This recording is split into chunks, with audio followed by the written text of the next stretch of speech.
Essa daqui é a Praia da Fortaleza, uma das praias de Ubatuba. E Ubatuba era conhecido antes da chegada dos portugueses como Iperuígue.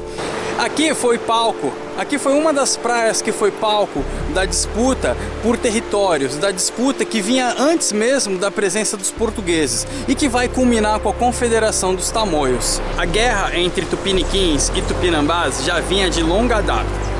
E os Tupiniquins, eles acabaram firmando alianças com os portugueses. Vale lembrar que os portugueses já estavam muito acostumados a esse sistema de alianças.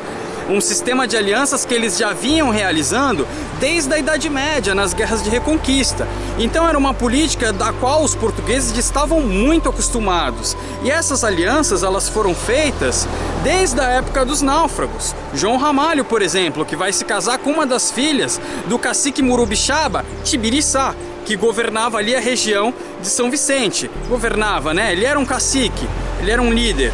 Então, através dessas alianças, os portugueses puderam se estabelecer aqui. Só que com a chegada de Martim Afonso de Souza e o projeto de colonização, era preciso dar um ganho aqui, era preciso trazer uma fonte de riqueza que justificasse essa presença. Então vão ser instalados os engenhos de açúcar. E esses engenhos de açúcar precisavam de muita mão de obra.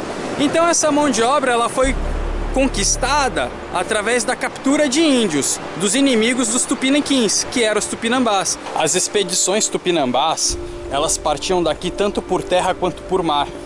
Os Tupinambás, eles eram seminômades. O que isso significava? Que eles estavam fixos, eles ficavam anos no mesmo local e quando a terra se esgotava, eles mudavam de região.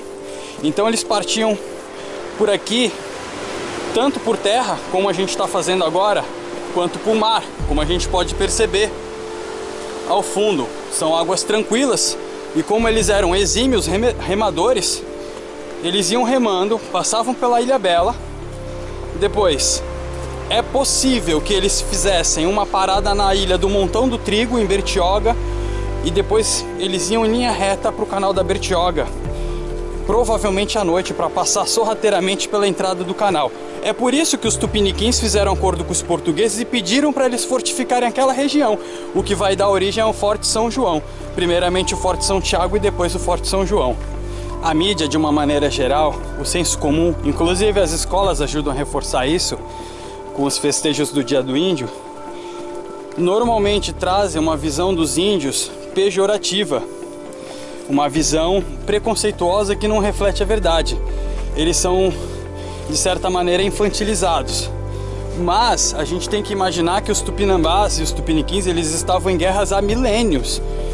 Eles estavam totalmente adaptados a esse tipo de terreno e a essas incursões que visavam o quê? A antropofagia.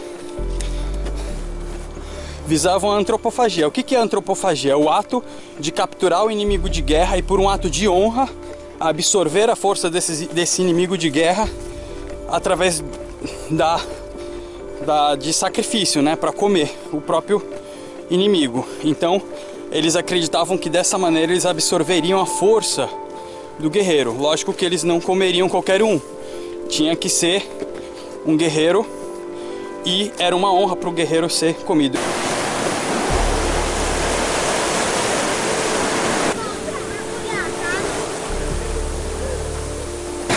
Bom, então quando os portugueses começaram a sua empreitada na produção de açúcar, eles iniciaram os ataques aos aldeamentos do norte para a captura de índios para o trabalho na lavoura de cana-de-açúcar.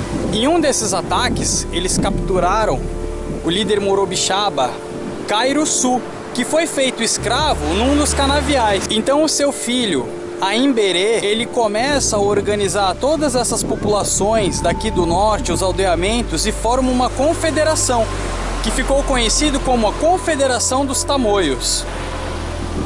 Em 1556, um fato inusitado vai mudar os rumos da guerra, da Confederação dos Tamoios.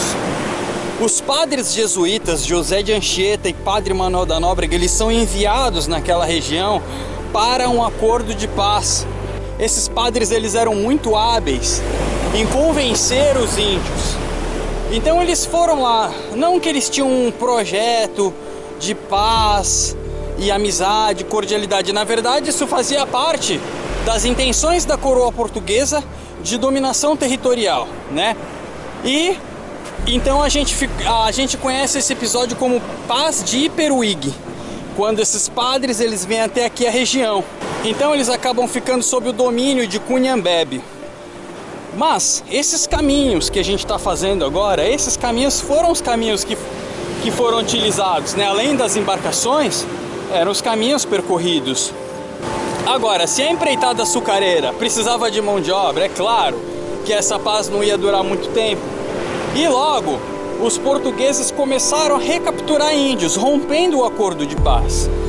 Os Tupinambá, eles estavam em guerra há mais de 10 anos, eles já estavam cansados. Vocês têm que imaginar que essa guerra já durava muito tempo, né? Então foi firmado esse acordo de paz com os perôs, como os Tupinambás chamavam os portugueses.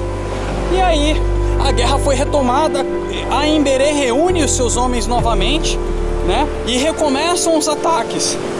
Foi quando Mendes Sá, ele manda o seu sobrinho Estácio de Sá. Estácio de Sá reúne muita gente,